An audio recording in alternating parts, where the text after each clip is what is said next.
Lagi kang tamang inala, ang lakas ng iyong tama. Pag bumaba ika'y laging natutulala. Ang sabi? Ako ha, taas tama. Tapos anong hinala? Pwede ako adik, no? Pwede ko. So, Ohio. Hello everyone. Gusto ko lang pong update ng tungkol sa Larny Kimura Charity Foundation na pupunta ko ng Pilipinas. So, tuloy na po ang flight nila from Japan ni Ma'am Larny Kimura kasama po ang kanyang mommy. So, bukas po ay 12 ngayon, 13 sa susunod. 2 days na lang po at nandito na sila sa Pilipinas. So, I'm very excited na talaga. Hindi na ako masyado makatulog, no? So, inisip ko ako kung ano yung pwede kong something to, mga, ano ba yun? Parang tinatawag na present. O, di ba? Presents. Pero wala akong maisip kasi na kay Ma'am Larny na po lahat. Baka mamaya hindi niya pa magustuhan yung ibibigay ko. So siguro, okay na rin yung magkita-kita kami. At wala naman siyang gustong galing sa akin siguro. Kaya pasensya na po, Ma'am Larny. At alam mo na, hindi ko maisip talaga kung ano yun. So, ano pwede kong ibigay sa'yo.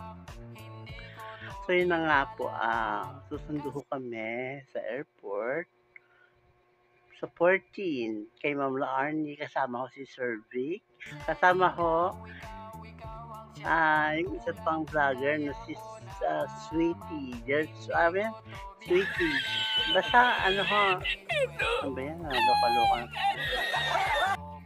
Kahapon nga po ay bumiyahe na pa Manila si Sir Vic, ang aming manager at Team Larny Kimura Charity Foundation Philippines from Dumaguete to Manila.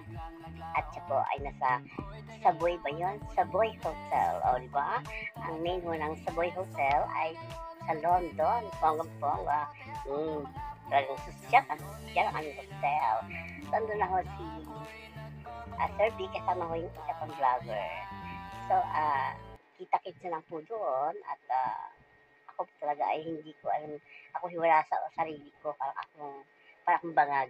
Hindi ko alam mga ginagawa ko, hindi ko alam yung mga bibiling ko, yung mga binili ko pala, tapos yung mga dadaling ko sana, hindi ko naman dadalihin, kasi nga po, ay bawal pala, yung mga ganun, bawal yung mga ganun, pati kunting bawal, so, no choice po, iwanan ko talaga.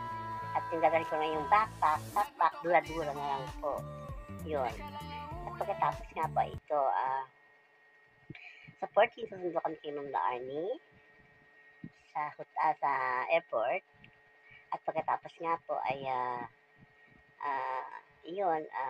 get together, kain-kain kung ano-ano po. Tapos 15, magpapaalam po ako bandang hapon kay Ma'am Larny dahil ako po ay may appointment sa DFA para sa aking passport renewal.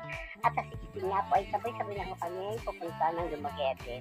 Dahil doon po gagawin ang mga charity works na naka-line up, ang tawag doon, nila Ma'am Larny, nila Sir Vic. Ako naman po ay magugupit ko sa matatanda at magkukulay ng libre. Yun lang po ang aking gagawin. At hindi ko pa po alam kung ano. Sabi ko kay Ma'am Larny magturo ng magamit ng chopsticks dun sa mga tao doon, di ba? Ang kaganapan po sa Larny Kimura Charity Foundation na hindi ho lahat ay naka-on cam. Meron pong mga off cam. Ang Larny Kimura po ay natulong, hindi lang para ipakita sa mga tao. Meron din silang mga pagtulong na hindi na nila pinapakita. Kaya wag ko sanang isipin ng iba na yung mga charity ay para lang kasi may camera o may video. Hindi po, mas maraming ginagawa ang Larny Kimura Charity Foundation ng walang camera. So, bukas po, ay ayusin ko yung mga gamit ko. Excited na po ako. Hindi ko na po alam ang dadalhin ko. Kaya, pagkatapos noon, pumunta na ako ng hotel muna. Hindi, iwan ko yung gamit ko doon. Tapos sabi na Sir Vic, pupunta ng airport para sunduin sa Pamlaan.